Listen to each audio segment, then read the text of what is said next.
So I'll just give a quick update. I finished most of the polish out yesterday. My friend convinced me to do a little bit more on the tank, and I've got his buffer, which I need to use. Get some wax on there before this nice paint gets messed up. You can see I've got the fairing done out. I already had to scrub bugs off of it. Once I do the wax, I'll reinstall the badges. Those are all ready, and I've tapped out the holes where the screw went. Which brings us to the side covers. These are buffed out. They've already got a little dust on them since overnight. It just seems to swirl around in this corner, so I can wash my car or my bike, but it'll look pretty dirty by the next morning. It's kind of discourages doing that. But you can see I don't have the badges on, and the holes from the badges are filled up with the epoxy resin. They are smooth, but my badges have little studs on them that are supposed to poke through those holes, and a couple of the studs are broken off, so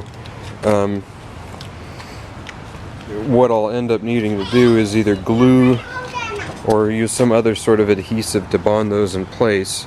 And I'm thinking there's probably an industrial double stick tape which will do the job. You can see here where this badge is, there was a dent there. I can see just a hint from a couple angles of ripple.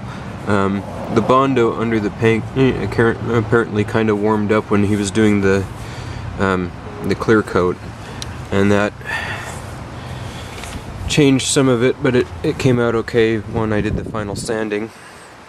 This is bug guts right here that just really doesn't want to scrub out, but I'll polish that back off before I do the wax. I'll do that pretty soon so it doesn't get a chance to etch it. And so we've got a big trip coming in about a month.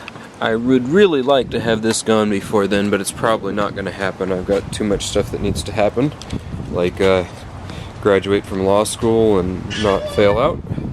That one would be kind of a nice thing to achieve. Anyway, I'm kind of getting rambly here, but you can see my bike is coming in nicely. And talking to some of the guys on the forum, I'd always assumed this is a mildly leaky head gasket, which is a common enough issue. And they tell me it's likely the O-ring behind that. So what I need to do sometime when I have a chance is get the engine shiny clean again, all oil free, and get some talcum powder around the whole front of the engine and the whole head gasket area, and get it on the freeway and drive it hard, try to make it leak some oil, and see if it's coming from here or somewhere else. The other thing that I've found is these, with heat and cooling cycles and so forth, I'll typically get eventually a mild exhaust leak with just one of the pipes, and so I'll hear that ticking away. And I'm nervous to tighten those down very much because those studs are old. I could buy new copper rings, but I'm tight on funds right now, and I've always intended to replace this guy. So I keep saying I'll replace the copper rings when I replace the rest of the exhaust. See this little scar from the wreck? That's about the extent of the damage. Those subtle little case guards were very worth it. You may not like them for style, but I'm sure glad I had them. They also make a very nice footrest. One of the things I'd like to do would be make a peg that sticks out about like that to rest my foot in, that folds flat out of the way. Well, let's try that again. Basic idea is I want a peg about, let's try and get my hand where it is, roughly there, kind of at an upward angle, more like that. Hard to kind of get that across, maybe folding into here, somewhere that's out of the way and subtle. I absolutely don't want highway pegs sticking out to the side. Besides the fact that that's an awkward posture to me and looks ugly, I think it's actually quite dangerous with a bike where you can actually lean into the corners. They just stick out to catch on things and trip your bike and get you snagged. I'm acquainted with a guy who had a bike like this with big cruiser style case guard and the highway pegs, and he was in a wreck and his leg essentially got between the highway peg and the pavement, and he's very lucky to have much leg left. He has a lifetime limp and is quite injured. That essentially ended his motorcycle riding, although he's a pretty good mechanic on these particular bikes. So that just kind of reinforces my dislike of it. And I think a lot of people buy bikes based on how they work in the parking lot, and they don't really think through, like, hey, you know that cool exhaust I got? If I lean into a corner, that's going to drag on the ground and take my rear tire off the ground and cause me to become street pizza. So I want to keep this thing pretty svelte, keep it trim, keep it classy, keep it simple. I don't want to put a bunch of money into my bike.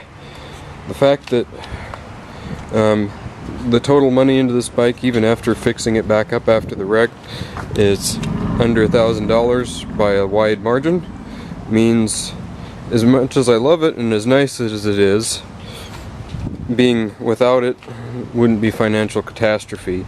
I'd just be disappointed to not have my nice motorcycle anymore. That means I can use it. People who have a $17,000 bike with custom paint job that costs them thousands of dollars, and they're always worried about scratching their bike. I'm not. That's part of why I did this epoxy clear coat. It's definitely a lot more work, and I'm not sure I'd do it again. But if I ever scratch this, one, it's a lot thicker clear coat, so I might be able to just sand out the scratch and keep on going, and still have some clear coat to spare. The other thing is, I can simply buff down the area, get the wax off, apply more epoxy and sand it back down, so as long as I haven't gouged all the way down to the color coat, I can theoretically do that more or less indefinitely. We'll see what UV does to this stuff over time, but so far my friend's car and bike that he did with this look pretty good. He's got a couple drips and runs because he's not particularly perfectionist, and I wouldn't pretend that I'm perfect, but I would say this looks as good as some professional jobs that I've seen. I can look and see places where I know I messed up that aren't rapidly apparent to the eye. Anyway, I'll quit rambling now.